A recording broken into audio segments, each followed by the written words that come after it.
मिट्टांग कथाñ लैया बोना जे टाका पुइसे एपेम चापाल रे मिड हर साक्षी लेकाते दो दो निहाती लागती कना कम पुइसा रे दो जहायन गे मेनखान उस्तै से ढेर पुइसा रे दो निहाती बोन दोहो कमा और घारंज मा बाना हड़ा गे कना हस्बैंड वाइफ से सी पुरुष तिरी पुरुष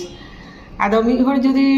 टाका उधारे हताव के और मेन के जे उनी दो आलोय बाडाय मा ताले ओंडे दो आडी उयहर रेना कथा कना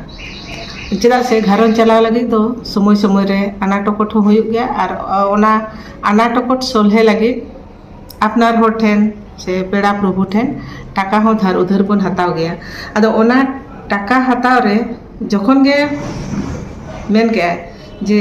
इन बहु कोड़ा जुदी मेन के इन बहु दो एकदम गे आलोय बाडाय मा और कुड़ी जुदी मेन के इन जावाय दो एकदम गे आलोय बाडाय मा नोआ कथा दो आलोबिन शेयर से आलोबिन पासनावा नोडे दो उयहर रेना कथा कना और नोआ दो जत्तो हर लागित गे आर बोन उयहर का मा टाका पुइसा नोंकान जिनिस कना जे हताव समय दो ढेर पुइसा दो हताव समय दो आडी अलगा के बुझा किंतु रुवर पॉकेट खना उडुक समय से एम रुवर दो आडी मुश्किल गे बुझा आदो नोआ गे टाका पुइसा होते आडी एमदा संपर्क से सगै नष्ट खराब से बाड़ी एकना